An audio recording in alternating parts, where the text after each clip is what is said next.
কৰিলোঁ সকলোবোৰ ৰিভাইজ কৰিছোঁ গতিকে নতুন কুৱেশ্যন অনা নাই আমি ইংলিছ মেথছৰ কুৱেশ্যনসমূহ আনিবলৈ চেষ্টা কৰিছোঁ গতিকে ভিডিঅ'টো সকলোৱে শেষলৈকে চাব যিসকলে আমাৰ চেনেলটো এতিয়াও ছাবস্ক্ৰাইব কৰা নাই সেইসকলে চেনেলটো ছাবস্ক্ৰাইব কৰি বন্ধু বান্ধৱীৰ সৈতে শ্বেয়াৰ কৰি দিব তেন্তে প্ৰথম কুৱেশ্যনটোলৈ যাওঁ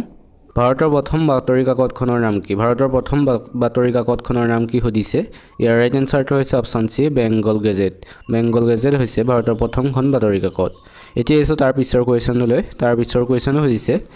ইছৰোৰ মুখ্য কাৰ্যালয় ক'ত অৱস্থিত সুধিছে ইয়াৰ ৰাইট এনসাৰটো হৈছে অপশ্যন বি বেংগালুৰুত ইছৰোৰ মুখ্য কাৰ্যালয় অৱস্থিত এতিয়া এসো তাৰ পিছৰ কুৱেশ্যনলৈ 13 নম্বৰ কুৱেশ্যন সুধিছে নিজৰাৰ কবি বুলিলে কোনগৰাকী কবিক জনা যায় সুধিছে ইয়াৰ ৰাইট এনসাৰটো হৈছে অপশ্যন সি শৈলধৰ ৰাজখোৱাক নিজৰাৰ কবি বুলি জনা যায় এতিয়া এসো 4 নম্বৰ কুৱেশ্যনলৈ 4 নম্বৰ কুৱেশ্যন সুধিছে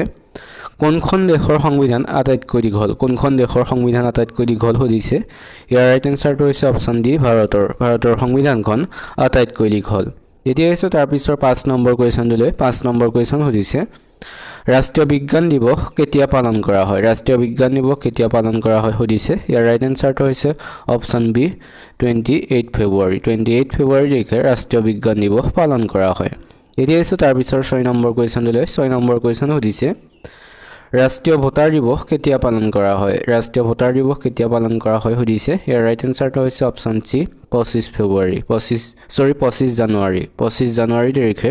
ৰাষ্ট্ৰীয় ভোটাৰ দিৱস পালন কৰা হয় পিছৰ 8 নম্বৰ কুৱেশ্যনলৈ 8 নম্বৰ কুৱেশ্যন সুধিছে পৃথিৱীৰ দ্বিতীয় বৃহত্তম মহাদেশখনৰ নাম কি সুধিছে ইয়াৰ ৰাইট এনসাৰটো হৈছে অপশ্যন এ আফ্ৰিকা মহাদেশ হৈছে পৃথিৱীৰ দ্বিতীয়খন বৃহত্তম মহাদেশ এতিয়া এসো তাৰ পিছৰ 9 নম্বৰ কুৱেশ্যনলৈ 9 নম্বৰ কুৱেশ্যন সুধিছে এজন ব্যক্তি ৰাষ্ট্ৰপতি পদত অধিষ্ঠিত হ'বলৈ ন্যূনতম বয়স কিমান হ'ব লাগে তেখেতৰ ন্যূনতম বয়স কিমান হ'ব লাগে সুধিছে ইয়াৰ ৰাইট এনসাৰটো হৈছে অপশ্যন সি 35 বছৰ ৰাষ্ট্ৰপতি হ'বলৈ এজন ব্যক্তিৰ 35 বছৰ হ'ব লাগিব এতিয়া এসো তাৰ পিছৰ 10 নম্বৰ কুৱেশ্যনলৈ 10 নম্বৰ কুৱেশ্যন সুধিছে জ্ঞানপীঠ বঁটা লাভ কৰা প্ৰথমগৰাকী মহিলা কোন আছিল সুধিছে ইয়াৰ ৰাইট এনসাৰটো হৈছে অপশ্যন এ আশাপূৰ্ণা দেৱী হৈছে জ্ঞানপীঠ বঁটা লাভ কৰা প্ৰথমগৰাকী মহিলা